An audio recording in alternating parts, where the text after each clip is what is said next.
Baby, I believe in that. Baby, I believe in that. Baby, I believe in that. Baby, I believe in that. Baby, I believe in that. Baby, I believe in that.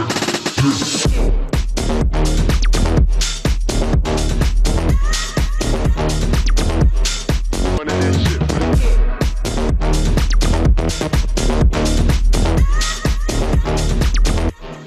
Running that shit, man.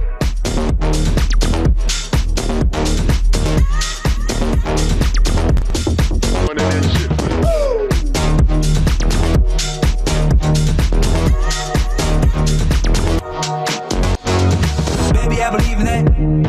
Baby, I believe in that. Baby, I believe in that.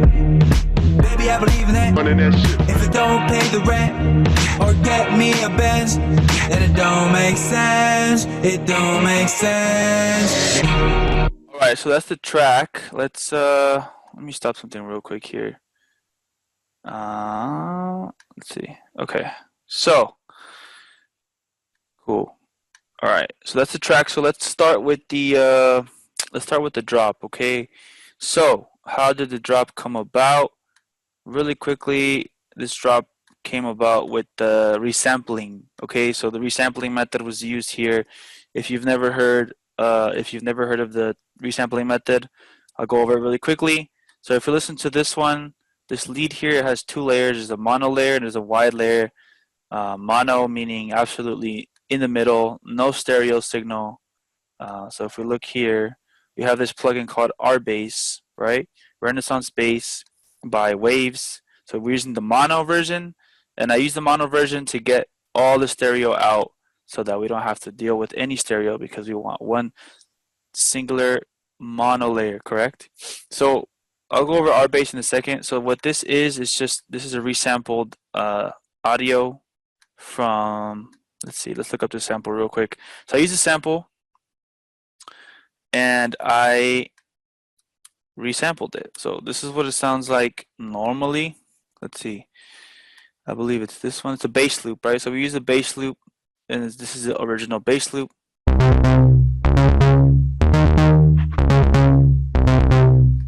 So when I was making this track, I was like, yo, this is really cool. How can I make this different, right? So I put this down originally, this sample here, and then what we did was, oops. So rearranged it a little bit when it comes to the arrangement. And yeah, I have a question here. Jose, when are the remixes due? You know what? I don't have a due date yet. I haven't even opened a contest yet just now, but I do plan on opening one. So stay tuned. If you would like to work on one now, go ahead. If you have the stems, I don't have a time limit yet, but I should be posting something very soon. So stay tuned. And you know, we're backing on the track right now, so you have a head start. All right, so let's go over this real quick. So yeah, resampling, right? So we resampled this bass here, and originally it's a stereo signal, right? So if you have your headphones in, you can kind of hear it. It's kind of wide. This one's super centered. Right, so the reason I want to do a mono layer is so that I can separate my stereo and mid-side EQ the way I want it to, and I can modify it as much as I want to. I can really control both sides here, right? So mid-side EQ is just, you know, the middle versus the side of the EQ, and I'll go over this right now too with the wide layer. So the mono layer to me is going to be the strongest one, and I really like this plugin here, Renaissance Bass. You can get it from Waves. I think it's like 20 bucks right now. It's a really good plugin, especially if you want to make those deep tech basses, deep basses for house music. These are really great. So the way Renaissance Bass works, let's go ahead and turn it off. So if we have it off, it sounds like this. Sounds a bit thin, sounds a bit weak. It's not really where I want it, right? So with Renaissance Bass, I'm going to turn it on, and it's going to let me boost a certain frequency of my liking, right? So with this one, I have 47 hertz. And 47 hertz, I like 47 hertz because it's not a sub frequency right away. It's pretty low, but it has a lot of mid response, and this is the whole point of this layer here. It's to get that mid bass so that we can get that crunchy sound, right? This is the one that's really going to come out you're going to hear on your phone. When you play it on your phone, you're going to hear this in the car. This is the one that you really want to pop out when it comes to the lead, right? So with the Renaissance bass, it lets me mess with the frequencies, right? So if we go ahead and listen to it now, see how if we move across, we can hear it like turns up really high. So we can really mess with the frequency that we want here. We can really dial it down. So this is really great for using on leads and basses as well, because it has that really low end as well. And I'll go over that in a second. So 47 hertz, right? We'll leave you back where it was. Cool. So this is the mono layer, and if you look here, it's in a group, right? So we have two layers, and since it's a little bit loud, so we're turning it down to negative 6.7. So let's go ahead and listen to the wide version.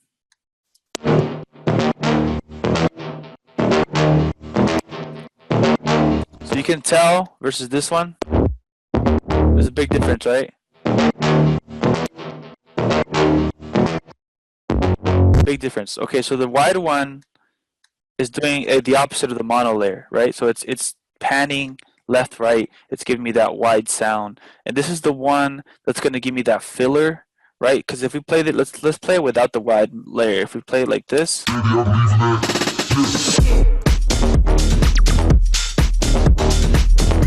it sounds good, but it's missing something, right? It's missing a lot, actually. So we're going to go ahead and add that wide layer, and if you go now, we can check it out. It's that filler. It's giving me that filler, and it's giving me that extra sauce in my ears because it's hitting left and right, and then we have the mono one hitting dead center, right? So it's really important to have a good mono layer and a good wide layer. So this is what mid-side EQ is. You can access mid-side EQ in Ableton with the EQ8. I like using the EQ8. I don't really like to use a lot of third-party plugins, especially for mixing. I just use stock Ableton stuff. So with stock Ableton EQ8, we have the mid-side EQ, right? So you can access that here. So if you go to stereo mode, that's the default. You're going to go to stereo, you're going to open up MS, right? So mid-side. So we have the middle, we have the side. So this is our side EQ here, and this one is hitting, you know, the way I like it, and I removed a little bit of the lower end here because I don't want low end in my stereo, right? So we still have some mids here on the wide layer. We still have some mono. We don't want to go full stereo because it's going to sound really thin and weak. So you do want to have like a good variation of both. So the wide layer has this plugin called LAFX, is a waves plugin, and what it does, it gives you this like super crunchy sound, and it really helps you get that wide out of it. This one I do like to use on stuff to make them wider because I feel like the chorus effect on Ableton is not enough. So, you know, we could get this sound from the chorus, from stock chorus here, but I don't think it's enough because CLA Effects also has reverb in it, and it has a distortion, so it has like pretty much like a multi-band effect here. You have EQ, distortion, reverb. You have a short delay, a long delay if you want. And you have the pitch, right? So the super wide, the chorus, and the tape phase. So that's why I like CLA Effects over anything else. Chorus would simply just do one of these things, right? So it's just the pitch, and then we have reverb as well. So we would only be able, we had to do this separately if we had no CLA Effects. So CLA Effects, what it does, let's turn it off and I'll show you.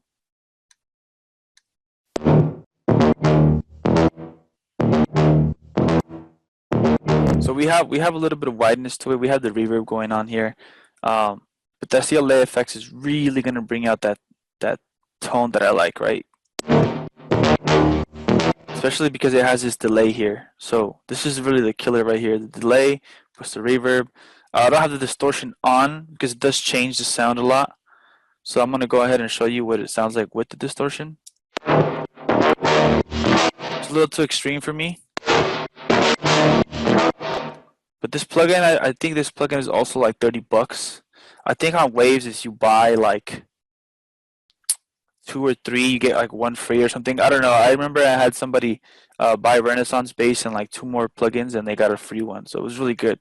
Waves is really dope. They have really good plugins. So if you want that next level stuff, you're going to be using Waves.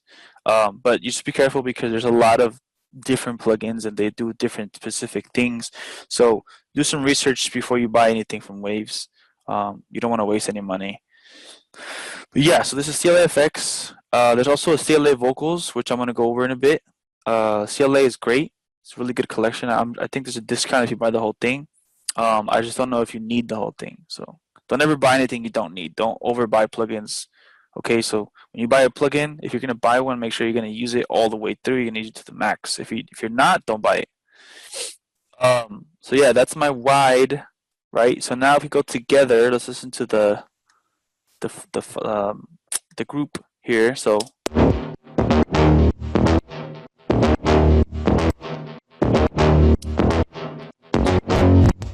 there's something I like to do here with the group, especially with leads, anything that's grouped together, right? I like to do this parallel compression, right? So the parallel compression, if you're not aware what that is, it's just 50-50, right? So 50% full compressed sound, fully down compressed all the way through, versus a super dry signal, right? So if you can see that here, it says 50, right? Dry, wet. So that's literally what it means. Dry, 50% dry, 50% wet. So all that's going to do is mix a compressed signal, right? So you can see the compression here. They're pretty high. If you don't know anything about compression, the attack is how when it starts the compression, the release is when it ends. The ratio is how many times you're compressing over. So 4-to-1 is pretty strong. Threshold 19 dB, so we're going down 19 dB, and the makeup gain is pretty high. So we really want a super compressed signal when it comes to the wet version, right? And then this range here is kind of like a limiter. So I have it here because I want it to sound crunchy. So if you have it like this, so basically the range is how many dB this needle can move, right? So if it's, if you're hitting up here and you're not letting it breathe, you're gonna get that super compressed signal. If you want that, great. If you don't want that, not great, right? So play around with the setting. This is just a glue compressor. I don't really like using any aftermarket compressors here.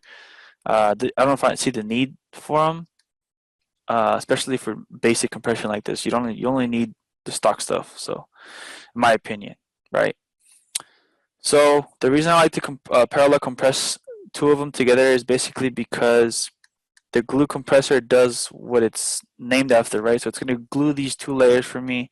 It's going to squish them together so that I can get what I want out of this sound, and I have a cohesive sound. So we're mixing the super mono layer that is processed with the super wide layer that is processed, and we're squishing them down together into one fat layer, okay? And that's how you get these fat sounds that really pop out and have a lot of filler, right? And then I do a final EQ just to clean it up, right? So I like to do this EQ thing where I kind of dip, notch, right? Notch the little frequencies that come out too much. So let's go ahead and listen to them really quick. So you see this frequency here. This is what they call surgical EQ, right? So you take the headphone button and you kind of comb through. This frequency is ugly too,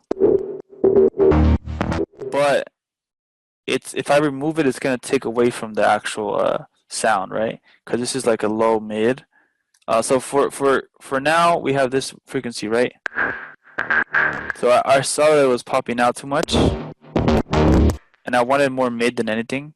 So we just notched it a little bit. So when you find a frequency that you don't like and you want to remove it, don't remove the whole thing, because if you remove everything, it's going to sound dead, right? Most of the time the sound's not going to really work the way you want it to because you remove the whole thing. So what I recommend is that you do a notch like this where you can remove the frequency a little bit to the point where it's not overbearing. It still should be there. Like everything should be there. Yeah, mono stuff, mono separation. So mono and wide, make sure you separate them. It's really good. It helps you get that specific stuff out. Because if you're dealing with one layer, especially a stereo layer, it's just full stereo, like you have everything in one, you can't really pinpoint the things you want and remove the things you don't want. So it's good to separate them and individually process them and EQ them, and then bring them back together in the group, right? So I recommend you group them after, and always do a final EQ. Make sure you don't have any overlapping frequencies, because you do get those when you start bringing stuff out. The more you compress, the more you process, the more frequencies are going to start popping out of nowhere, right? Um, so with this specific lead, I usually like to use OTT sometimes for my leads, but in this case, I wanted a very warm lead. I didn't really want anything crazy bright, right? So this lead is super warm, it's super crunchy, and I just use the stock, mostly stock, right? I use the R-Bass, Renaissance bass plugin here. This one, if you do get it and you start using it, you need to be careful, because this one can really bring out like nasty frequencies. So you have to use this very sparingly. Um, or else because you're gonna start, you can pinpoint specific frequencies with this plugin. So what you're gonna do is, if the whatever you're using it on is, it has some discrepancies, it's gonna really bring it out. So make sure you be careful with the EQ. Because you can see here, I notched a lot. So let's remove the EQ actually, and let's show you something here. So let's go ahead and remove this EQ and listen to the mono layer.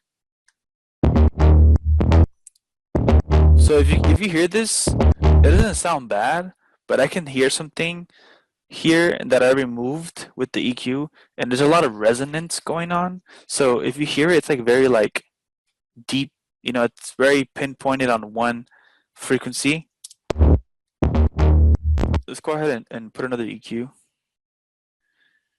Yes, I'm using R-Bass for the lead and the bass. I'll go over the bass in a second, because we still have the sub bass that I haven't gone over. Let's go ahead and listen to this real quick. Let's look at this EQ here, the spectrum. Oh shoot! All right, let's look at the spectrum. So if we see here, this frequency is really coming out, and that's the one that we brought out, right? It's the 47 hertz-ish area, right? Yeah. No, well, it's not 47, but R-Bass, when you bring out like a specific frequency, it'll still kind of bring up the closer frequencies to the right and the left, right? So if you put 47, it's still going to bring out like the 30s and the like 50s, 60s, 70s, kind of like a pyramid, right? It's going to look like a pyramid, what it does on the EQ. So if we're boosting this whole range here, it's going to boost everything, but it's going to focus on 47 hertz, right? So if we listen to it,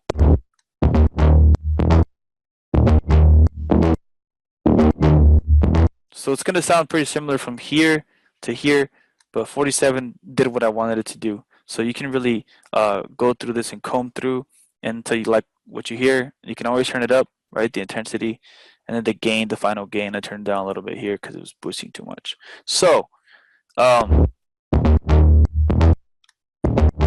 hear a problem here and with the resonance, because this isn't my sub bass, right? So my lead is not my sub bass, so I still need to add a sub bass, and I can hear the problem. And the problem is that this frequency here is going to get in the way of my sub bass, so I have to turn it down, and I have to bring out the stuff that I want. And I only want the crunchy sound, right? So let's go ahead and do a notch there. Let's do a surgical EQ. You can hear it right there. You see how loud that is? That's going to cause a lot of problems. So I'm going to go ahead and get rid of it, just like I did earlier. Oops. Right here with the OG EQ. And I don't want any sub here, so I want to remove all the sub. Right? So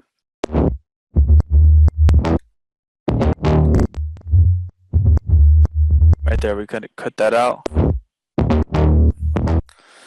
Let's go through it again. There's another resonant frequency there. So I don't want to cut it all out, so I'm going to remove half of it. So yeah, we're just going to comb through and go through it, notch it. Because I really want that crunchy sound, right? That's all I want. I don't want sub. So we're going to go ahead and do that. And then I always cut, after 17,000 hertz, I always just cut it. What happened here? 6. Okay, cool. This is just mono because we have a mono layer. We don't need the. Stereo. There's no stereo. Alright. So yeah, that's the main layer. That's the main lead. The wide lead has some other stuff you're gonna go through. The EQ on that one is gonna be different, right? Because we have CLA effect, so we're not using R bass, so it's not really gonna bring out any crazy stuff. But we do want to make it a little brighter. So let's listen to it without the EQ. Oops. If we listen without the EQ, the wide one, it's not necessarily bad, right? It doesn't sound bad. But I do notice some things, right? Some clashes. You don't want to have these things clashing, right?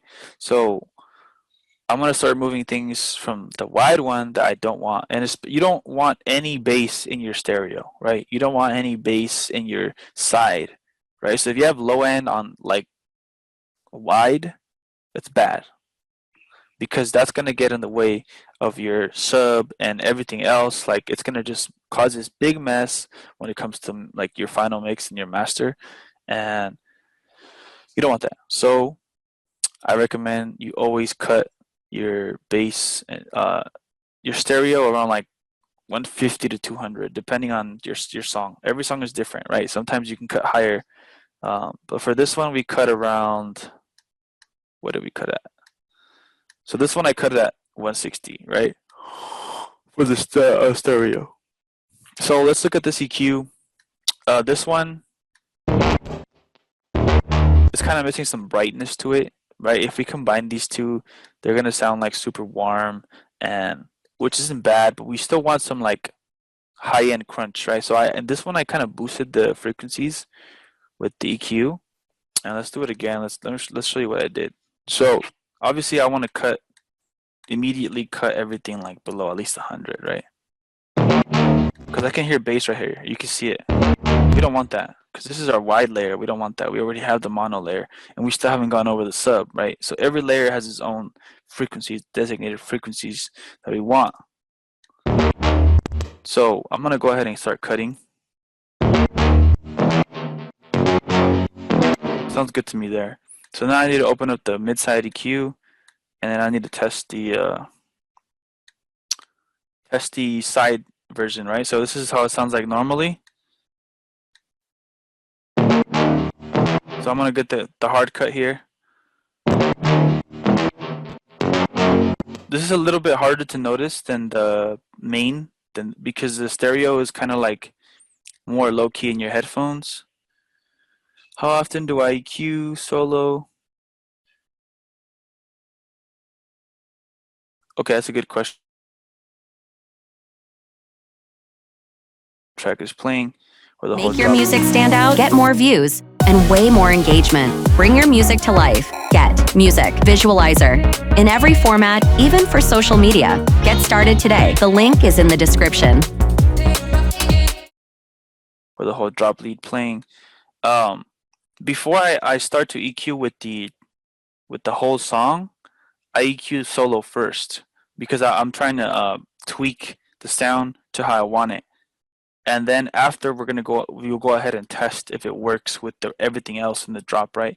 So this mixing that I'm doing here, usually I do this as I go to start with, right? So before I even EQ anything, I start layering my stuff, right? So I pick what I want, and then I just do a basic EQ where I'll cut like a frequency, kind of like this right here, right? I don't want to do any pinpointing and like surgical EQing until I'm a little bit more happy with the sound that I'm using.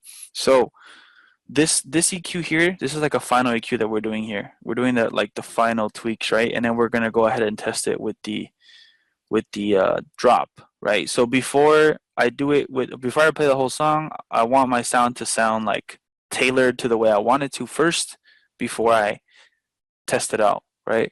So with this one, since the track's already done, I guess it's a little bit different, right? But what I would do normally is I would first process it, right? Before I do anything, I'll do a basic EQ where I'll just cut like the low end out of it. That's like my habit at this point. I always cut the low end out of everything that isn't bass, right? And then the leads aren't basses, so the leads are separate because you need a sub bass as well. And I'll go over that in just a second.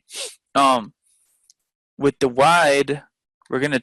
It's harder to listen to the side version because if you're not accustomed to listening to what this sounds like, you might miss it, right? So this is a wide bass. You can hear the bass is kind of wide. If we remove it completely, you can hear the big difference right there, right? This is just mono. So this sounds perfect to me right here. 155. We had it at 161, so it's the same thing, right? Because if I have it any lower, it sounds like wide bass. You don't want wide bass. I don't want wide bass. Some people might do it. I don't know who does this, but I don't like it. It's really difficult to work with when you're starting to do your master and all that. So let's put this to 161 where it was. Cool. So that's the wide layer, and then what I did in the other EQ was boost it. So the reason I boosted it was because it sounds like it's a little bit muffled. So that's what we have right now. Oh, shoot, my bad. So let's listen to it. Like this is what that question refers to. So right now the EQ is whatever, right? So we'll just play it.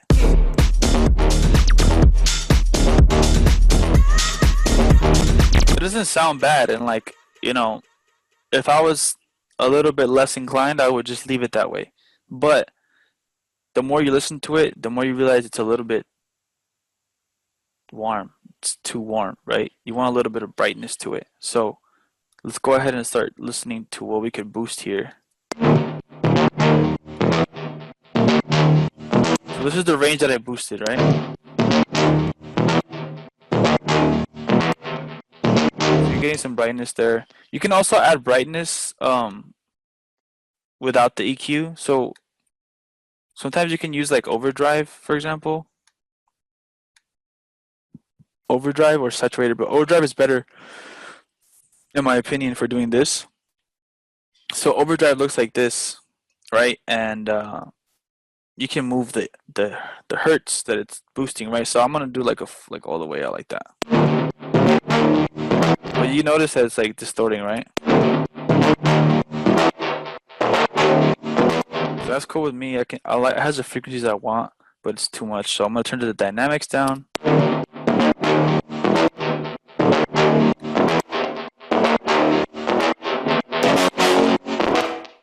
You can keep it like that, and then but it's still not getting that like crunch, like that higher end crunch that I want. So I would still boost this a little bit. So here, that just sounds better to me, right there, right? Versus this. So this is like very like pinpoint stuff, right? My lead is not heavy in the low frequencies. It's heavy in the mid frequencies. Because I have a low end layer here. I'll go over that in just a second. But I want the brightness for the wide one, right? So in my personal opinion, my rule of thumb is the mono layer is the mid range, right? So like the lowest it'll go is like 50, 60, right? 70. Depending, right, on the low end that we're gonna use. But normally I'll put it like at 60 hertz minimum, like max, the lowest, and then it'll like kind of like here. Let me show you. So the mono layer is gonna like hit this whole area right here, this pocket. The reason it's like dipped right here is because there's just too much of it, right? So I kind of cleaned it up and I tailored the sound to how I wanted it. But my mono layer is gonna kind of be in this range here, right? Maybe a little lower. But from here to here, this is where it's really gonna pop. And then from like this area to this area, it's gonna have a little bit of extra. And then by the time it gets here, there's not really much left of it, right? So that's where the wide layer is gonna come in and pick up the slack, right? So you're layering these things. You can have up to 3 layers. Sometimes I use a track where I had 4 layers, and I was using like very specific like areas for each one. You could also do that. For this specific track, like I only use 2, right? Because that's what I needed. If I was making it from scratch, I would probably do like 3 layers, right? Including the sub, adding without the sub, so 4 layers total. So this one has 3 layers total with the mid, high, and low, right? Yeah. So This is like very time consuming stuff, right? So before you do any of this, make sure you're happy with the sound you have. Make sure you're happy with the way it sounds. Make sure you're happy with everything there before you start doing this, because this takes a lot of time, there's a lot of effort, and it's going to be a waste of your time to do something to do it on something you're not even happy with. So this is stuff you worry about towards the end of the song, not in the middle of the song, not in the beginning. In the beginning, I recommend that you get through the entire structure of the song, right? Before you start doing any of this, so set up your intro, set up your drop, set up your build up, set up everything else before you do any of this, because this is like a waste of time if you do it in the beginning, in my opinion.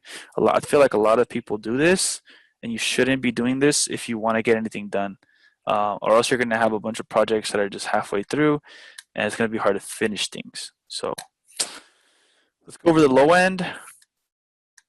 So I use an operator, right? Operator is like the most fire thing you can use. Oops. Where'd it go? Oh. Right? Super deep. I'm just playing keys here. This operator is all I really need. I don't really care about the sub too much, as long as it gets the job done, right? And in this case, we did use our bass again, and we used the lowest frequency possible just to boost this whole range here. See that? That's like really fat, right? So this layer, its specific purpose, its only purpose, is to get my low end. That's it. Nothing else. It's just to get that bass. We don't need anything else from this one. We only need sub, right? So it's getting cut here. Only sub, nothing else. We don't need anything else from this layer. That's all it's gonna do. It's gonna fill in, right? So if we play without it, you can notice that it's missing something, and it's missing this. So like the low end is not that noticeable. All it's really doing is filling in the final gap, and that's how I have it. Anything else would probably like be overbearing when it comes to like the track, and it's probably like if your low end is too loud, it'll start to muffle.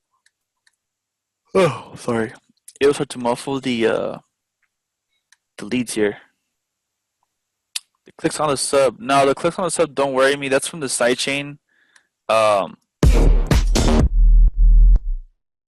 They're so quiet that like you don't really notice them in the grand scheme of things. I'll go over the sidechain in a second. So this happens because the sidechain, the attack is like either too short or too long.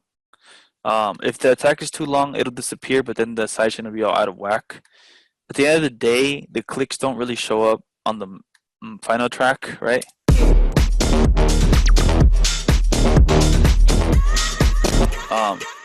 There's clicks on the lead as well, but like I said, they're so minimal that they don't bother me. I feel like, in my opinion, if you're gonna worry about those clicks like crazy, I mean, there's ways you can turn them down, right? In my specific case, it's because of my sidechain method, and there's like there's some ways I can mess with it, but I can't ever get rid of it 100%. So my objective is to minimize the click sound and make sure it doesn't pop up in the master. If it's not popping up in the master, I'm not worried about it. If it is, worry about it. If it's starting to get in the way of your song and everything, worry about it, and maybe there's something really bad going on. So let's see. The low end, right? So the low end, if it's too loud, it's going to muffle and like distort this very low key, right? So like if we listen to, let's see if I can get it to work. I'm gonna solo the lead and the bass only. Okay, you can hear the low end, right? And it's not doing much, but if I turn this up, like, oh shoot, I don't want that to happen. Okay, if I turn up the bass like, let's say 5 dB. What the heck? Hold on. Okay, if I turn up the bass like 5 dB, for example, like from 14 to 9, right? Let's see if it distorts. Well, it's not really doing it much here, but let's see. All right, let's see. Okay, so here you can, like it's not bad, like it's not distorting anything, but it's a bit too strong, right? So it's kind of taken away from these guys here, and you don't want the bass to do that. So you want to find a good level where the bass is barely like noticeable, like in your ears. And then when you do a car test, right? So let's go to this question here. Where do I do my test? We do the test on car for sure. We do the test on the phone speaker and laptop speaker, right? So when you do your car test, you want your sub to be like you want to maybe touch your door, or if you don't have a car, that's okay. If you have your monitors, you want to be able to just feel the bass line, right? Or if you have an opportunity to go somewhere where you can feel the bass, like you can feel the song, you just want to feel the bass. You don't want to have to like you want to be able to hear it a little bit, but this sub is only for feeling, right? Because these two layers are for hearing right here. This low end is just for that like filler in the frequency spectrum, right? On the grand scheme of things, right? So this low end, all it's gonna do is kind of like make the song felt, right? So you want the song to be felt before anything else. So yeah, I feel like I'm going a little slow. So let's get rid of this here. What I want to go over too is really quickly in this track is actually let's go over the vocals in this track because that's the most important thing. So this specific song, yeah, you can test out the speakers and Guitar Center. I'm not sure if you can do that right now, but for sure do that if you can. That's probably the best, especially if they have like a sub. All right, so let's go ahead and let's go to the writing portion of this. So this is the guitar synth and synth bass. This is like the resampled version, and this is the plugins that I'm using. So I like to use these plugins from Arturia. Okay, so I don't really like to use Serum too much. I recently got it back, but I usually use these guys here. So Arturia, they have the pack on Splice. You can get there's more of them. There's a pack. The full collection has like 24, but I can't really fit all of those on my computer right now, and I only use these guys. So I mostly use the Whirly. So the Whirly is just the emulator for the Wurlitzer piano. If you're not familiar with that, it looks like this. It's just this guy. It's a really good sounding piano. It's really good to have. It's 25 bucks a month if you want to get the collection. That's the Wurlitzer, and that is the Mini V3. So the Mini V3 is just a Moog emulator, Arturia's version, right? Arturia's they make analog instruments. So Arturia here, this is what they would call Mini Moog, right? I really like this one. This is one of my favorite basses to use. I'm gonna show you the next song that I use this one heavy, right? So I use this one just to create the intro and the guitar sounds that you hear. So I'm gonna show you what this sounds like. If you're not familiar, I'm gonna go over it. I'm gonna turn off the vocals real quick. All right, let's go ahead and listen to it. So it sounds like this. Oops, right here.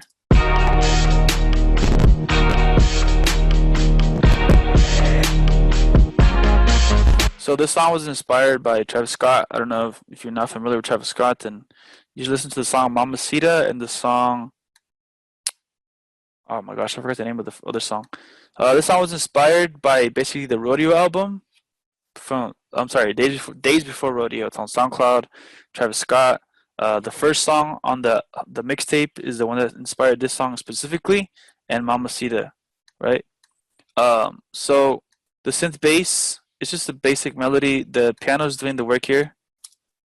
Oops, we have some chords, right?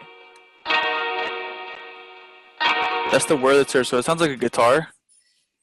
And then we have the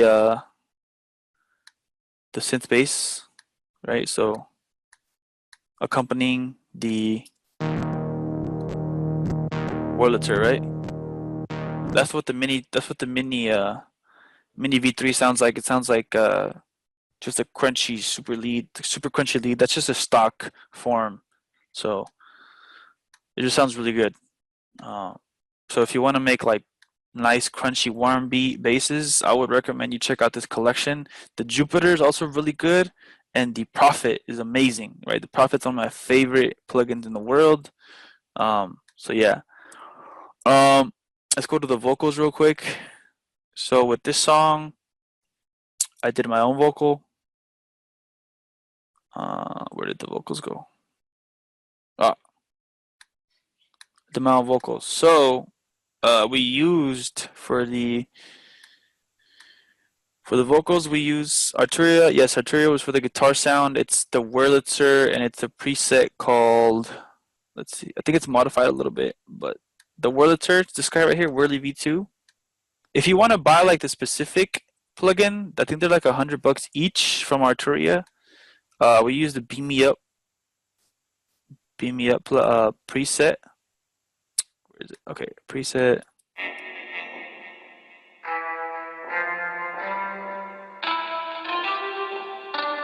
And then it has all these like effects here. You can go through the presets. I recommend you go through the presets first before you start messing with these. This is a different learning curve than like Serum or Massive, but it's a lot easier in my opinion.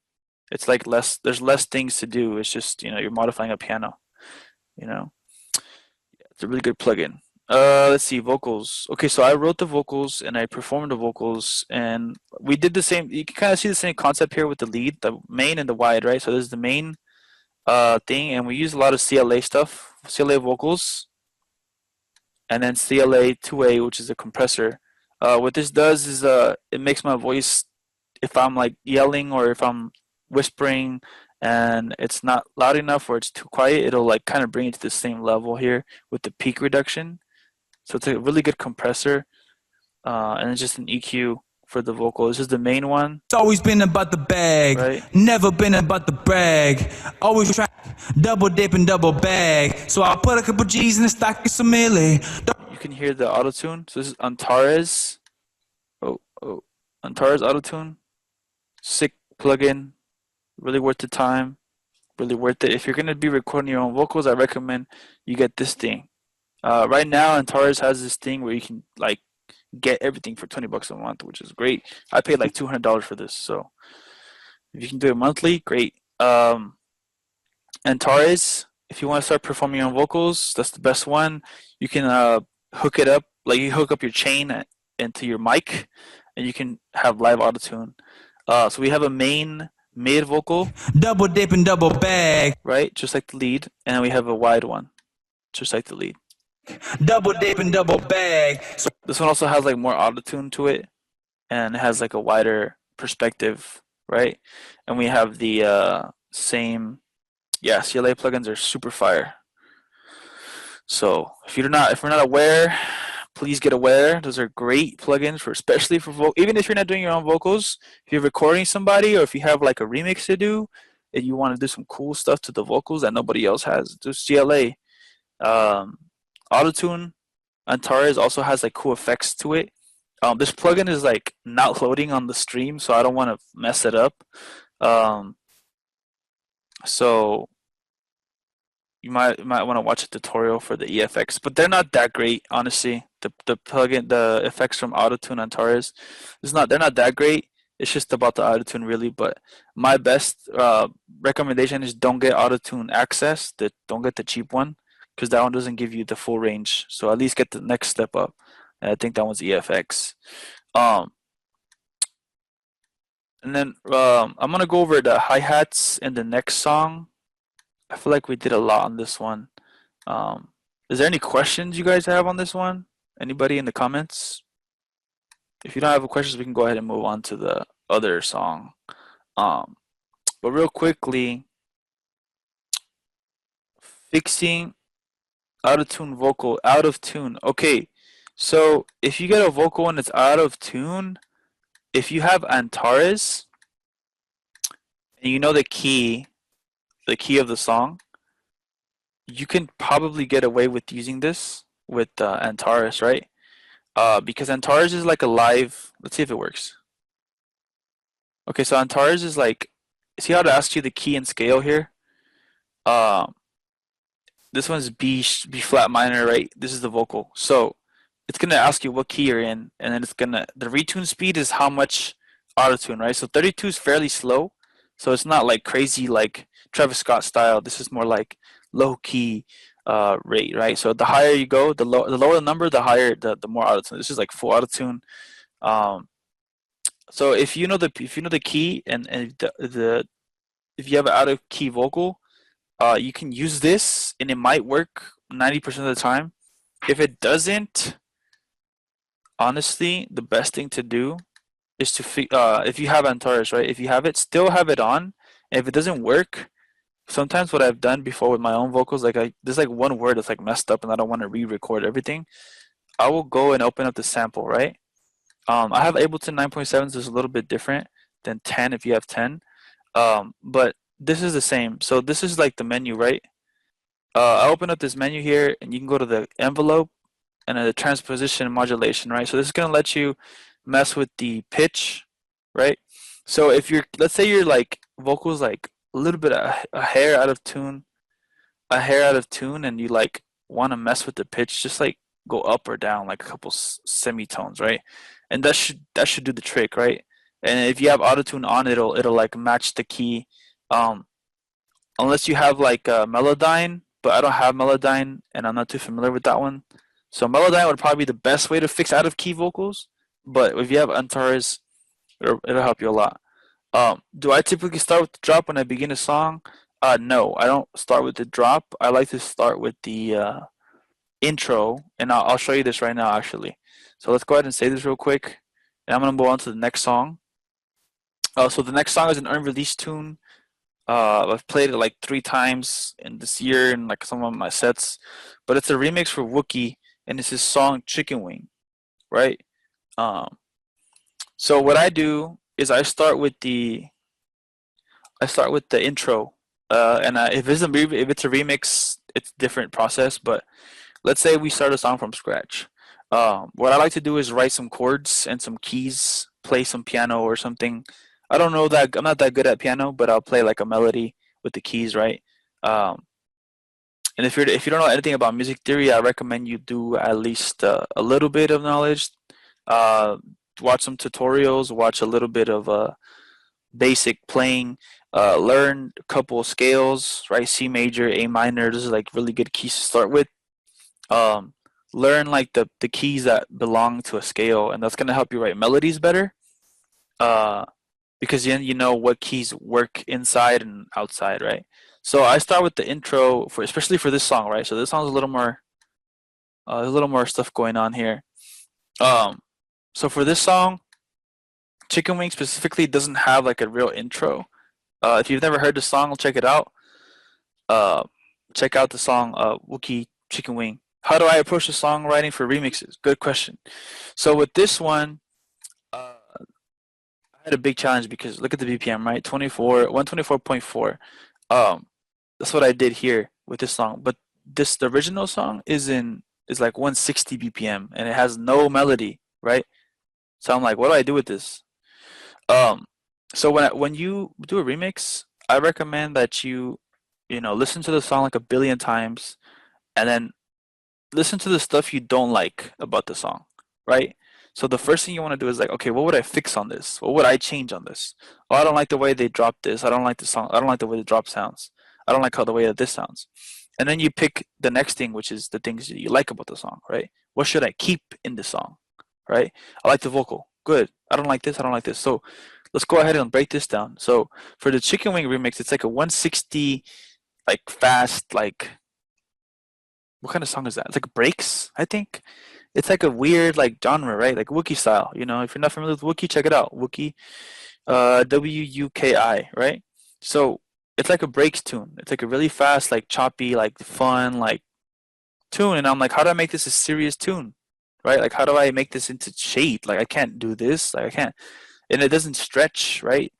But the song had no melody. It's just like chicken wings and French fries. This little vocal chop here, like. Where's it? Where's the vocal? There's like a main vocal here. I just saw it. All right. Well, I'm not gonna waste my time with that right now. So, oh, it's right here, main vox, right? So it sounds like this.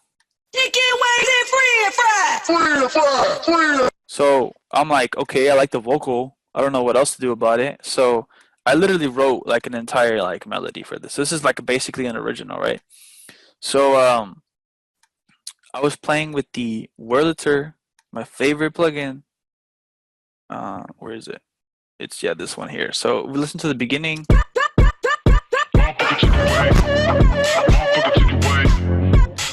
So this song right here, this sound right here is from the original song. And I was like, this sounds like an alarm, right? And it's a sub that I like pitched up, like all the way up. I was like, it sounds like an alarm, so let's match this key, the key of this. Let's match the key of this. And then I ended up writing these little keys here. It's not even a chord, it's just keys. And this is that same like TLA-FX, and then Wurlitzer V2. That's the Ottawa preset with a little bit of like modification. Sounds like this.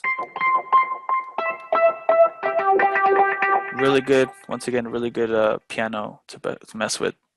So I started writing the melody like this, and there's like a synth that follows. Okay, so this synth right here is important to note here. This is the one that you're gonna hear in the drop as well. And this is how you set up like your intro to your drop, right? It's really difficult. It's really hard for me sometimes to this day to get like the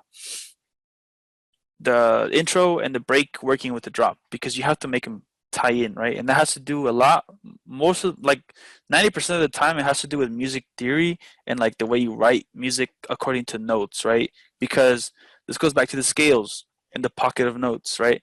So like if you make your intro melody and like a set of notes, you don't want to stray away from those notes in the drop, and you don't want to stray away from that if you make chords out of it. So you do want to keep those same like notes in the same order to like follow into the drop. So that's why you should learn a little bit of music theory at least. You don't have to be like a master piano player, but you should at least know like your basics, right? Like how to stay in key and how to play the right pocket of notes. That's like fundamental stuff that's going to help you so much. And I wish I knew this from the beginning, but you know, I had to learn this later, and I wish I would have had to learn it in the beginning. But this set of notes here sets up my drop basically. So if we listen to the melody now,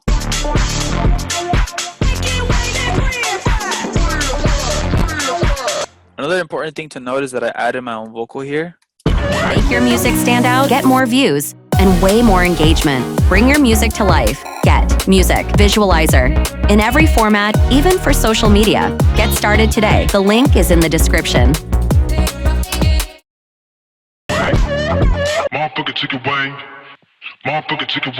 This isn't part of the song, right? Because I had to write a whole new like thing for the song, because I didn't like most of it, right? Because what do I do with that? What do I do with 160? I make house music. It doesn't really work with me. Like, yeah, I can make a speed house record, but speed house isn't my forte per se. You know, like I didn't want to make another speed house record. I wanted to make something like super unique, right?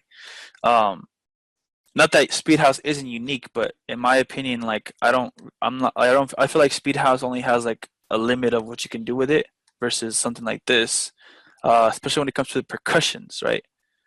So let's go ahead and listen to the rest of this.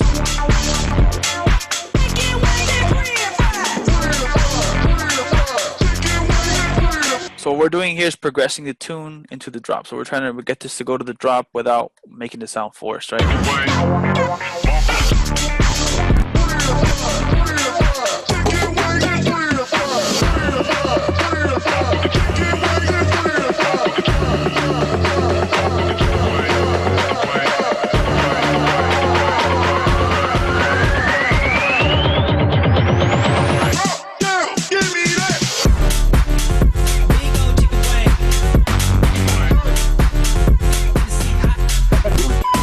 Okay, so this isn't like the hardest of tunes, but it's really groovy, and I really like this track. It's like very satisfying to me. Really quick, I just want to go over this. I'm not sure how many of you guys know all this. How would you advise a student who's really struggling to sound unique in your genre? Okay. Or in general, great question. This is a really good question. So, I feel like there's a misconception when it comes to like sound design and like sounding this or this. There's a misconception that you have to have like unique sound design, like you have to sit and design your all your sounds and make sure that you have like the craziest like serum preset that you made or whatever you want to call it, right? But when it comes to sounding unique, it just comes down to like three things, right? Or like a couple things. I don't know if it's three things, but it comes down to one, the way you feel about music, right? So, what is your purpose here? Like, what do you want other people to feel, right? And if you're an artist, most of the time you want everybody to feel the way you feel about music, right? So, personally, me, I played bass when I was young. I really liked funk music. I really liked um, all like jazz. I used to play jazz bass, right? So I used to be able to read sheet music and play jazz and bass. I played jazz in jazz band in middle school, and I still played jazz in high school. Um, before I became a DJ, and then I really enjoy that like funky, groovy stuff, right? And then I kind of strayed away from it because I made dubstep for a little bit and blah blah blah blah. But we're back here to my roots, and I wish I would have just stuck to it, right? But I was too young and naive. But my opinion is the way you want to sound unique is to put what you like out of music into your music, and then find a movement that you like in music. There's a lot of movements in music. There's a lot of stuff in music you can do. Uh, find something that like you feel like is you, and then try to add to that, right? So like in my opinion, in my case, house music and then funk and psychedelic and Los Angeles and West Coast, blah blah blah blah, right? Long story. Um, I want to add to the new generation of music when it comes to house and when it comes to uh, West Coast funk stuff, right? And I'm a huge fan of like psychedelic indie rock, Tame Impala style stuff. Like I've always been a fan of that kind of music. Like I used to like Majestic Casual on YouTube. That's all I listened to like in like high school, early high school. Um, so not to make this too long, but what you should do first is just figure out what it is that makes you like music in the first place and makes you want to produce music in the first place. Whether you want to be like the most face melting artist out there, where you just pull up and you just make everyone freak out just because you're so good at this one thing, or like for house music, for example, like it's not really about like your sound design, because sound design in house music is fairly simple. When it comes to like basses, like you don't have to have the crazy bass. You don't have to sit on Serum for like 3 hours and make one sound, right? That's if you want to. If you want to make bass house, great. Like, um, but I recommend that you like spend time on the way you arrange things as well. For example, in the drop, right? Let's turn off the hi-hats for a second. If I remove all my hi-hats, then I'm just gonna sound like a bass. Like,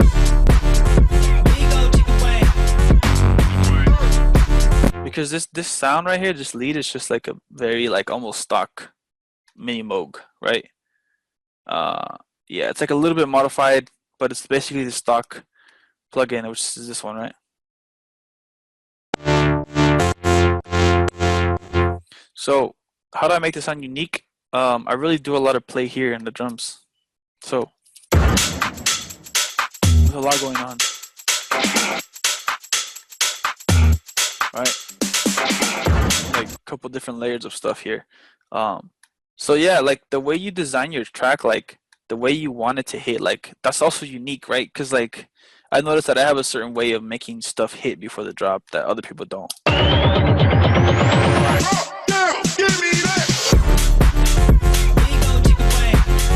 Then I added my voice to it. Like that's immediately unique because it's my voice. Nobody else has my voice. Nobody can do that. Immediately unique, right? But don't focus on like, oh, I want to sound unique. Yeah, it's all about the flow. Exactly. There you go.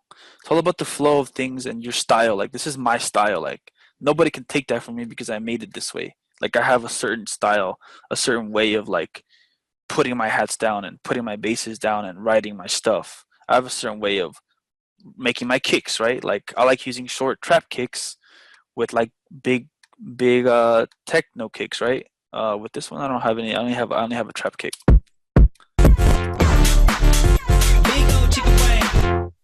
Yes, I can go over how I mix my drums. Okay, let's go over that now, actually, because I don't want to run out of time here. Let's go over mixing my drums real quick. Okay, so this is like the fundamental part of house music. Absolutely fundamental. If you don't know how to do your hi-hats, good luck. But okay, so let's start off with the basic hat, which is the eighth, every other eighth, right? Hi-hat for the house. So it's no question about it. Okay, really quickly, notice this. You see these numbers here, -600. These are like offsets, and this is what's gonna make your song sound a little more like alive. So these hats are a little bit forward, a little bit late, right? So they're about 4 milliseconds off of the line. Do my drums have to be in the same key? The only thing I worry about being in the same key is the toms. Most like hi-hats don't have a key unless they're like longer. I think these do. These do, but these sound fine to me. Toms are the ones you have to worry about when it comes to like the key of stuff, because toms for sure will sound like crap if they're out of key. Toms, snares sometimes, hi-hats not really. Just worry about the toms more than anything. If something sounds off to you, then mess with this stuff. Like with the kicks, I don't really worry about the key because I use super short trap kicks. I don't like using big kicks. I'll layer like a bigger kick like every once in a while with the short kick, but with this one, I think I'm using an 808 for the bass, so I don't need a lower kick. So really quickly, let's go over the hi-hats. So the basic hi-hat, right? The pattern is every other eighth, right? So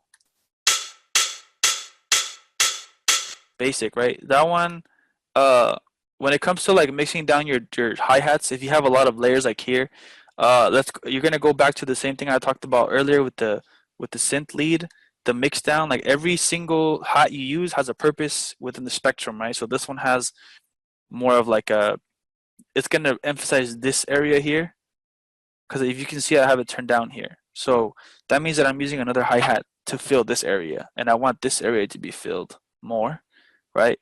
So I'm gonna use this one to fill like the mid-range. This is like the main hat that you hear, right? So this one's like really crunch getting there through, and then it has a little bit of reverb, so it doesn't sound like super like dry. Very light, right? The size is all the way up. The decay time is low. The dry wet is like 50%. So I want a little bit of reverb, because without it, it sounds like this. A little bit too dry for me. So I want a little bit of reverb, right? So this hi-hat's doing this for me. It's filling this area here for me, and like this, you can see the notches that we talked about earlier. And then this one is a shaker. I think that these are like super key. Like this is my secret. All right, this is like my top secret. I haven't told anybody this.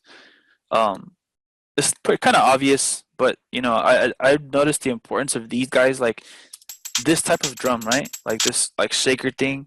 This adds so much like movement. Do I use inserts? No, I'm not really sure. What are inserts? What do you mean by inserts? Let's see. Oh yeah, so the shaker adds so much movement to like the song. Like there's just, it adds that, like if we turn it off, listen. Like it sounds like there's almost something missing, right? Versus this. But it's just so low key, right? But it's adding that like flavor to it. And this one is gonna hit same range as the hi-hat. I just like, the reason I notched this down here is because a lot of these hi-hats have the same like range here, this range, and it gets like jumbled up when you use like 7 or different, there's 5, 4, 7 or 8 different hi-hats. It starts to get jumbled up, so you really have to pick and choose which ones you want to have this range here. So there's a shaker here, there's another top loop here. This one's just doing his little job here. This one's keeping rhythm. This is what I call like a rhythm loop. Us with the shakers. So shakers and these guys are like rhythm loops that I use to keep that rhythm going. So if we turn these off, sounds okay. But if we turn these back on, there's another one here. A little bit different. So this one's sidechain, the other one's not. There's a difference here. And there's another hi-hat here. This one is okay. So this hi-hat number 2 here, it hits every other hi-hat. So this one's like adding like kind of like a velocity, right? So one louder here and one quieter. It has to do with dynamic. So you have this sound here. So it sounds like it's going in and out, right? So you can. So that's what this one here. That's what this one is here for, and it has the same EQ. I don't want it to hit this area too much. And then let's see, where's the rides? A group bus. Yes, I do have a group bus. This is actually the group here that you see. I'll go over this in just a second. But it has a parallel compression as well. There's an overdrive on the final group, but I don't use the. If you're talking about the, what are these called? The sends. I don't use sends. I don't like them, so I don't mess with sends. But some people do. They swear by them. It's cool. Another thing to note here, if you see, I'm using the panning method here. So like when you're using like 7 or 8 different hi-hats, they start to like, if they're all centered, they start to like get all like nasty, right? So I sent this a little bit to the left. So this is like a trick that rock return tracks. Yeah, send and return tracks. Yeah, I don't use those. I don't really like those. I don't care for them, but some people do, and that's great. You can mix down your reverb or whatever you have all in one. But to me, it just becomes a mess because I don't like the same reverb on everything because everything has different properties. So that's why I don't use them. So this is a rock engineer trick, right? Where you pan something a little bit more to the left, so it has a little more like life, right? Than it would be in the center. So it's a little bit like offset to the left or to the right, depending on how you want to sound. Listen to it in your headphones. I picked 10 left because I wanted it to sound like that.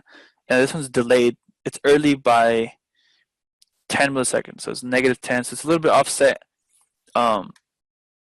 That's something you play with. This is all like variable, right? The offset stuff. So you want it to hit earlier or late. These are like mini increments. So they're not like life changing unless you go like 24 or like past 16. It's not going to be a big difference. But this is just like adding, like this is also giving you room for everything to hit, because if everything's on the line at 0 and everything's centered, it's gonna have like you're gonna have issues. So sometimes you don't even have to do the craziest EQ or anything. You just have to move it out of the way, right? Like one's a little bit offset and a little bit to the left, and it's gonna sound better than 0 center, right? So there's some rides here as well. Do I pan if it was a live drum set, or just by ear? I just do it by ear, and then it'll like whatever I want to sound like, right? So if I want it to sound panned a little bit to the left on this side and right, it sounds better like this, or it sounds better like this. So it really just comes down to the way you do it by ear. And then once again, this is something you do towards the end, right? Don't like focus on this in the beginning of the song. Get your stuff down first. Get your hi-hats down. Get your claps down. Get your kicks and your bass down. And then do this. Start adding after that. Or else you'll never finish, right? So we have some rides. They're panned to the right 18. These are just straight high end. That's what rides are for, I think. If we turn them off versus this. So this is really gonna help you get that like filler sound too. Okay, so every frequency needs to be there for the hi-hats, like from I think it starts like around like 700, 800 to like the end of it, this whole frequency right here, you have to fill it up with different hats. And that's why you use different hats, right? You want each one to do a specific purpose in this spectrum here, so you get that full sound that you want. And this is just a perk from the. And I have my claps separate. So I also sidechain my hi-hats, most of them. Oh no, these aren't sidechained in the group. These are sidechained individually. I sidechain the rides, and I sidechain one of these loops.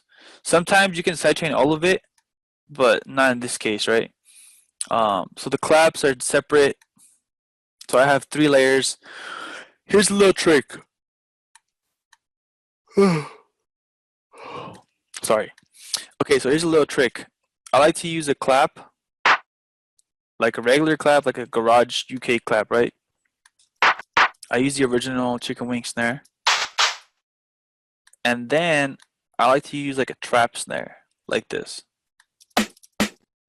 Or one like this here. Like the basic trap one. I like to use like little things like this. Like that one, or that one, or that one.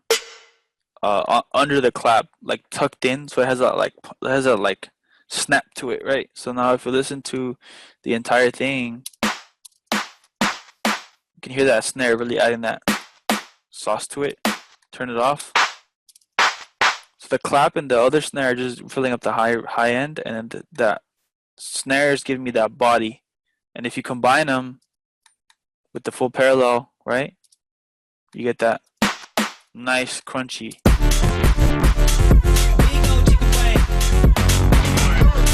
So yeah, that's what I do for the claps. That's my little trick for you guys. The little snare, right? The little trap snare to add that punch. It has to have a lot of snap to it. And just tuck it right. It doesn't have to be loud. It has to be tucked under the clap so that it sounds cohesive. So it sounds like one piece, right? So that's a lot. That's another thing too. Leveling is really important, right? I would say before anything, level first. Before you EQ, before you compress, level things first. So make sure that everything's in its right range, and then go and do the EQ. Because if you think about it, an EQ is just another type of leveling when it comes to volume. Because what you're doing here is you're playing with the volume of things. Like, okay, I want to turn down this frequency a little bit because it's too loud, right? So it's like pinpointed volume.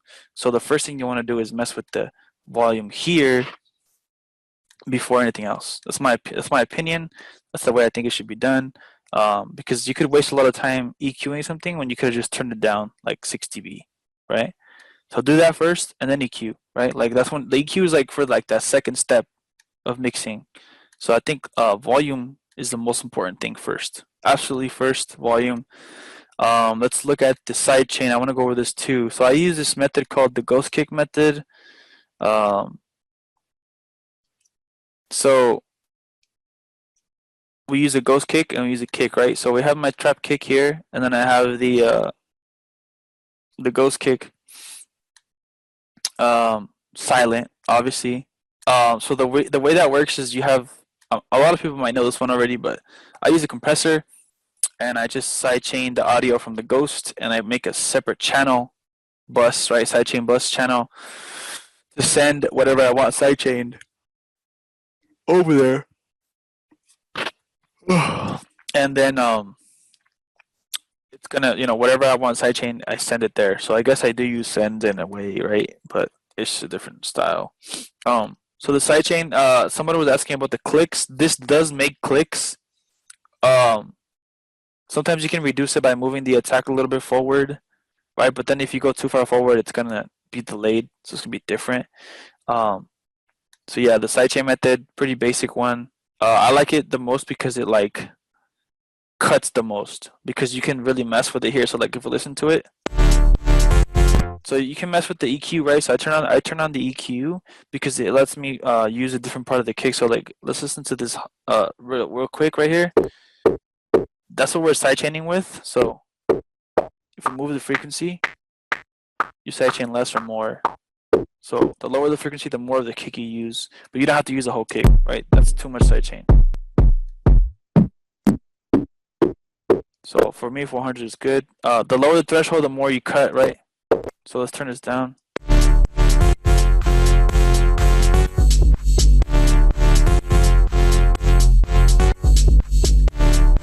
So this what I like to do is like separate the kick and the clap right out from the sidechain. This helps you really get like the kick to come out more without having to do too much to the kick. Like you can see here, I barely EQ'd this kick, right? And I don't really have anything else on it.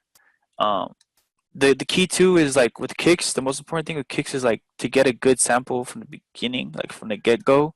You don't want to get something that's like too hard to deal with and you have to EQ a lot. I don't really like samples like that. I like to do less work and just be more creative, right? So because I feel like the technical process of producing is like gets in the way of creativity, so you want to allow yourself the most creativity first before mixing, before anything else, right? So the technical part should be easier. You should make your life easier by using good samples.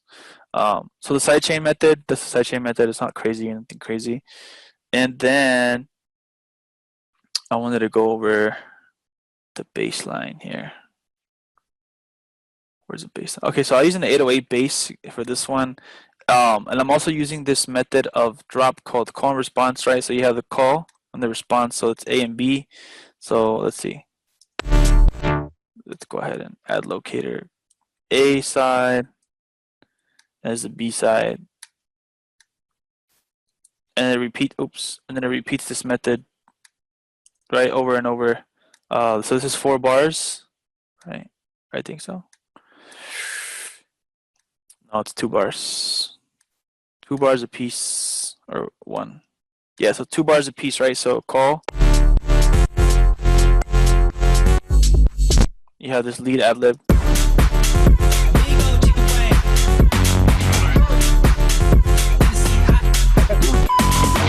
And then it's really important too. The biggest thing in any song, right? Like to get your songs to like really sound that really good, like the next level is using your fills, right? Your fills. So like 4 bars, right? Oh yeah, this is like off the timing. So let's go to the 4 bars here. So every 2 bars is like a mini fill, which is the ad lib, right? And then you have the you have this little fill, and you have like every half bar, at the end of the half bar in the 4 bars, right? So 1, 2, 3, 4. So this is like the last half bar of the 4 bar. There's a fill, right? So it sounds like this. So this is where you let off the kicks. I would let off the kicks, right? And then left the bass in there. There's like a little bleep and like a little snare fill, right? These little things make a big difference when it comes to like making your track sound next level or not, right? So these things make a big difference.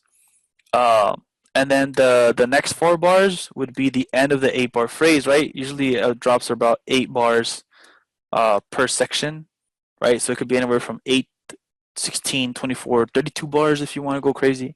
But I usually do 24.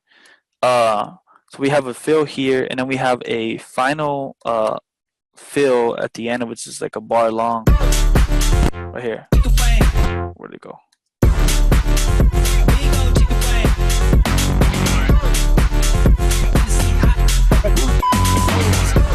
Right here.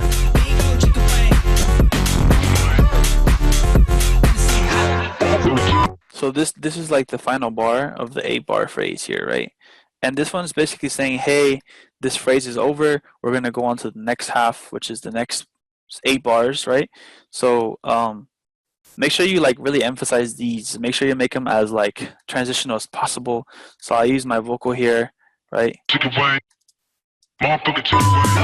Right, and then we have like the bleep again, and we have the drum fills playing. We also have like this tom fill that I made here. And I also like to use these things called reverse crashes. Sound like this. They're really good for like getting your mini sweeps like to transition over to the next one. So the reverse crashes are great for transitional periods of the song, reverse vox, like the reverse reverb. Those are really good. And then you have this removal of the kicks, and then the bass is kind of like fading out, right? And then it goes on to the next one, right? So we have this.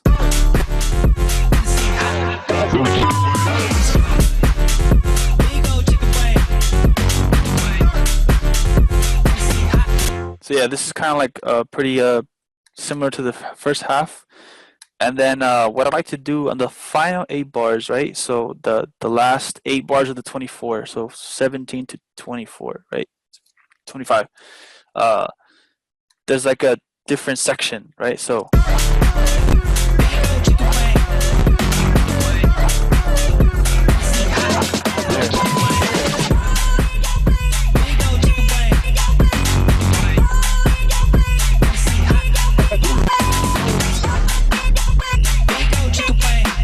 alright, so this section is like telling you, hey, the drop is over and we're going to transition into the breakdown, right? But we still have to make you dance a little bit more longer, right? So it's important to do like a separation of things. So like if you're doing a 24 bar drop, you want to have each 8 bar section do something different. So like in this case, I kind of repeated the same drop in the 16, right, the second half. And then what I did was to compensate for that like repetition, I did like a really big change here into the final 8 bars, right? So we have this lead playing again, this chicken lead, right? And then we have this like really long drum fill starting up here.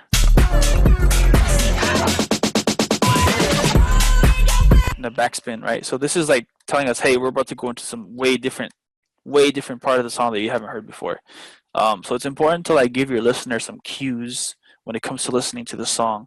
And the way you can do that is by doing fills and just doing little things to transition over. Those are really important because that's what sets your song apart from being a good song into a great song. And it's just the way it's arranged, right? So the arrangement of things is super important when it comes to that. And that goes back to one of the questions, which comes to being unique.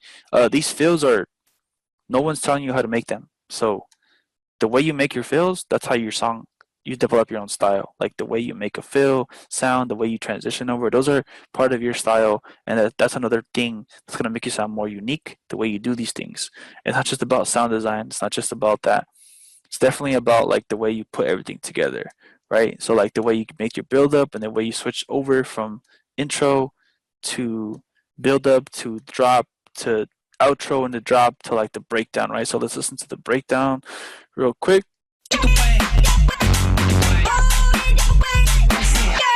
So we have like that fade out part. This is the part where like you're playing this in the club and then it like gets all quiet.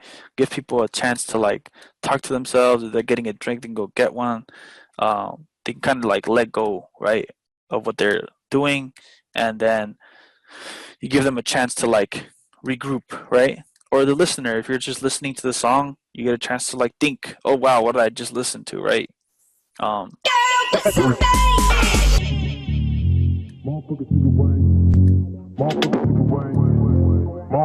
Another thing too that I recommend is that you use some elements from the drop in your break, in your intro, like a little fill or like a little bit of like the bass line or like similar styling.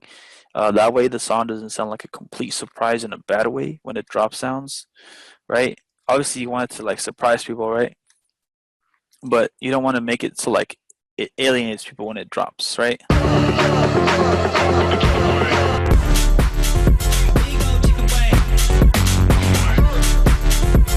So for the second drop, I only use like a little bit of a different style with the hats or something. I forgot what I did here.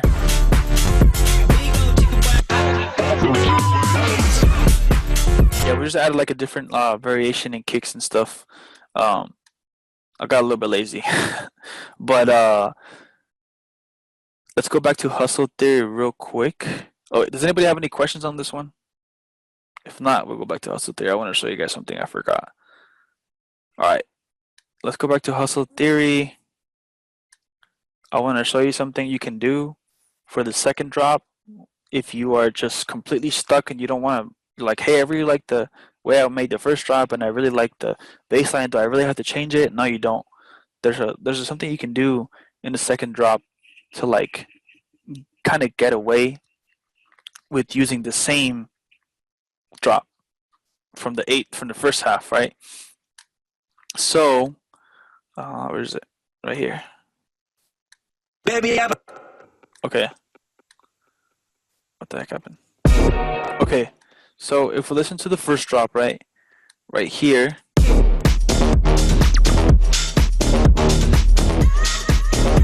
you're like, damn, I really like this. I made this, right? I really like this. I don't want to have to change it again. So what you do is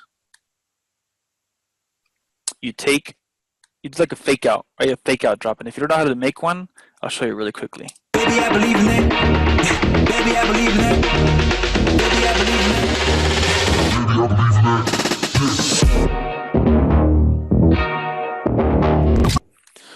So usually the fake out's about 2 bars long. And then you can add this to like the final format. So like let's say your drop is 8 bars and you want to make the fake out an addition to the drop. So it's like 10 bars now. So you have 2 bars of fake out and then 8 bars of drop.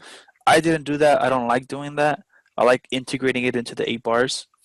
So we have 2 bars of fake out and 6 bars of like the drop, and then it goes back to normal, right? So the fake out, the easiest way you can do it is to have the same pattern, correct? Same pattern, and then use the like an auto filter, like to fade it out, right? So it sounds like this.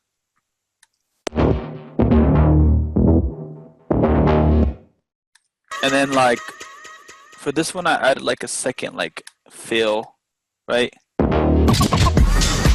Just like a little like DJ scratch here. And then a gunshot. So if we listen to these together, this is what I have on this one.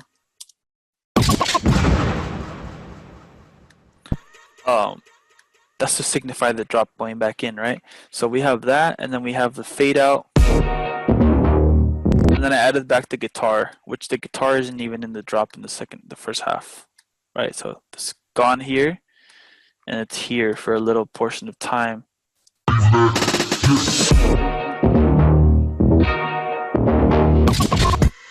Right, that's there, and then we have the original hit that we used in the drop. So it's this thing right here, right? That's hitting there, and then that's about it.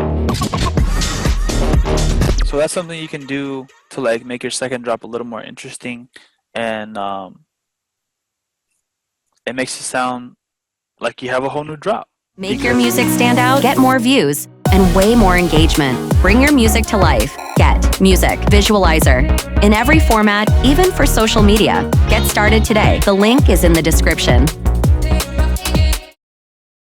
Because you're not using the same like thing that they're used to, the listener. You're not using the same drop that they're used to from the beginning. The fake out is still part of the 8 bars. You don't have to make it still part of the 8 bars, but I like to do that because I don't like to lose my place. I really like to go by these bars here, the grid. So I don't like to do things off the grid. Maybe I'm just that kind of person, but I really use the grid a lot to like take my song to where I want it to and stay in like within the range, right? Sometimes I'll go off the grid, but I don't like staying off this grid. I use this a lot, right? I use the fixed grid a lot. So yeah, I make it part of the 8, but you don't have to. If you want to, you can make it like addition to the 8, so it's 10 bars. But then you have to kind of rewrite the drop a little bit because it's gonna sound too repetitive. But this is part of the 8 bars, so it's 2 bars, right? Like this.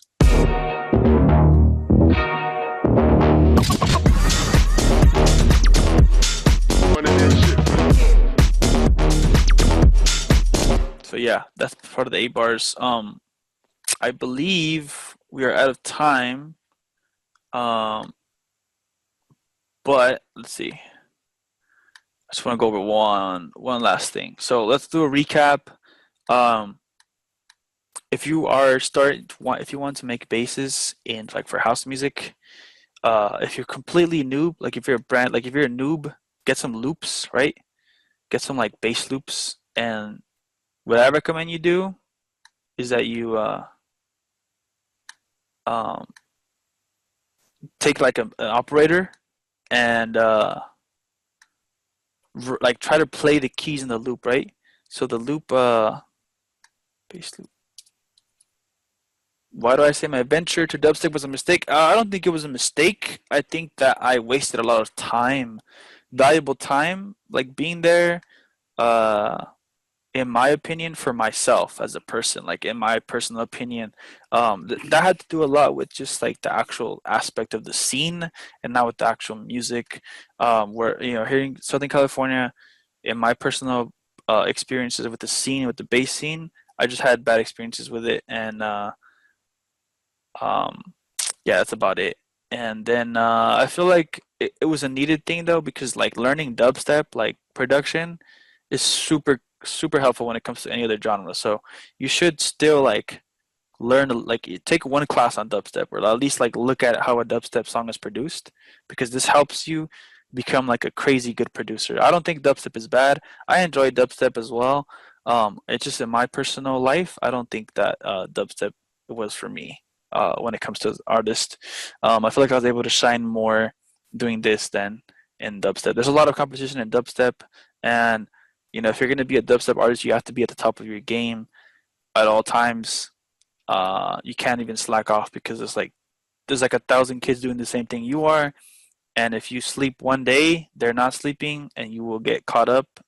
And generally, um, bass artists have a shorter lifespan. Not all of them, right? Not all of them. I can't speak bad on all of them, but I'm not speaking bad at all, actually. Um, I just the pattern for bass artists, like a lot of like if you're not the greatest, you're gonna get washed out in like 2 3 years max, because there's a kid that's already better than you right now. And if you want to be in that scene, go for it. If you think that makes you happy, do it. Like there's nothing against it. But just remember, like this scene, the bass scene is like super volatile and super like competitive. So you have to be at the top of your game at all times. And sometimes it's a little bit stressful. Sometimes life gets in the way and things could happen. So, and I'm not saying that house music is easier. I'm just saying that I prefer the house scene just because of the way it moves and the people, the events. I prefer that. I just dealt with a lot of toxicity in my personal life, so that's why I don't like it. Um, but I still enjoy the music. I don't have anything against bass music at all. I don't have anything against bass artists. A lot of them are great people, and a lot of them are really good at what they do. And I don't doubt for 1 second that these guys are really good producers. Like dubstep producers are really good. They're really good. They're on top of their game.